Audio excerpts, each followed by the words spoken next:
sur la biopsie, ce qui est important dans les lymphomes, c'est de faire ce qu'on appelle le bilan d'extension, c'est-à-dire voir où est de la tumeur, hein, si c'est localisé ou s'il y en a partout. Hein. Et quand c'est localisé à une chaîne ganglionnaire, on appelle ça un stade 1.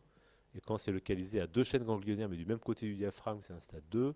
Et quand c'est localisé sur deux chaînes du diaphragme, enfin deux chaînes ganglionnaires en dessous et au-dessus du diaphragme, c'est un stade 3. Et quand vous avez des organes qui sont atteints, ici comme par exemple la moelle osseuse ou le foie, eh bien ça fait un stade 4. Vous voyez, donc 1, 2, 3, 4. Et évidemment, globalement, dans la plupart de ces lymphomes, plus vous êtes augmenté en stade, plus le pronostic est péjoratif. Et puis après, vous avez soit des signes B, ce qu'on appelle des fièvres, des sueurs, ou soit il n'y en a pas, ce qu'on appelle grand B ici. Donc vous classez votre patient en 1, 2, 3 A ou 1, 2, 3, 4 B par exemple. Voilà, donc ça vous avez fait ce qu'on appelle le bilan d'extension de votre lymphome, et après il faut le traiter. Il faut le traiter parce que si on ne traite pas les patients, dans la plupart des cas, ils finissent par mourir spontanément. Voilà. Alors, comment on les traite ces patients?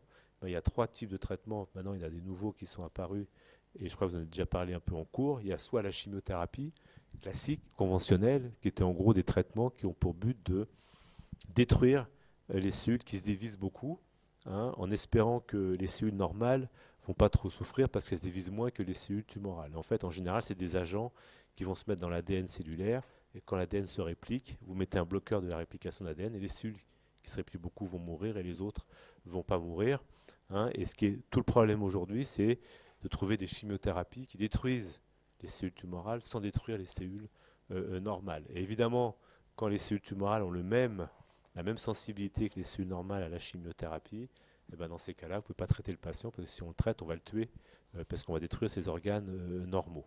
Hein. Et en gros, pour résumer ce que j'ai dit tout à l'heure, quand c'est des petites cellules qui ne se divisent pas beaucoup, comme des cellules normales, eh bien, elles sont peu sensibles à la chimiothérapie. Ou alors il faut monter à des doses très fortes qui vont tuer le patient. Ou alors, à l'inverse, des patients qui ont des tumeurs très agressives qui prolifèrent très vite, elles sont très sensibles souvent à la chimiothérapie. Donc un paradoxe, vous voyez que la chimiothérapie permet de guérir des tumeurs très agressives, mais pas des tumeurs qui sont peu agressives. Mais finalement, on ne cherche pas à guérir ces patients-là parce qu'ils ne meurent pas de la maladie dans la plupart des cas. Deuxièmement, c'est ce qu'on appelle l'immunothérapie, hein, c'est-à-dire qu'on a des anticorps qui sont dirigés contre des marqueurs à la surface de ces proliférations. On les injecte au patient et l'anticorps va détruire, comme si c'était une bactérie, la tumeur, et on peut guérir les patients comme ça, et encore mieux quand on fait de la combinaison de traitements entre la chimiothérapie et l'immunothérapie. Et puis ce qu'on fait parfois, ce qu'on appelle des greffes de moelle. Alors deux buts, hein, deux types de greffes. Il y a ce qu'on appelle les autogreffes. L'autogreffe de moelle, c'est quoi? Eh bien, c'est quand on fait une chimiothérapie très agressive au patient pour détruire ces cellules tumorales. Qu'est-ce qui va se passer? On va détruire les cellules de la moelle osseuse en même temps parce qu'elles se divisent beaucoup, hein, pour fabriquer les globules rouges, les plaquettes et les globules blancs. Et si on fait ça, eh bien, c'est les patients, ils n'auront plus de cellules du sang.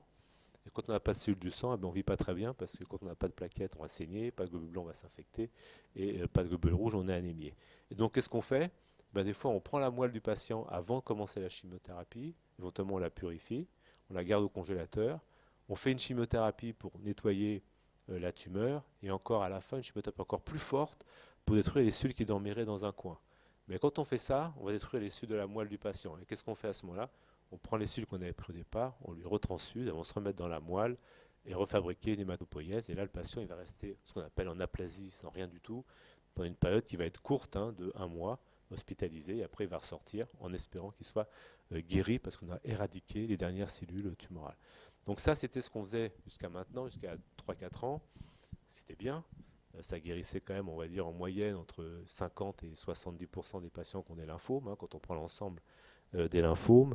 Et finalement, intellectuellement, c'est pas très satisfaisant parce que finalement, vous allez tout détruire et puis espérer que ce qui va ressortir, c'est ce qui est normal et pas ce qui est pathologique.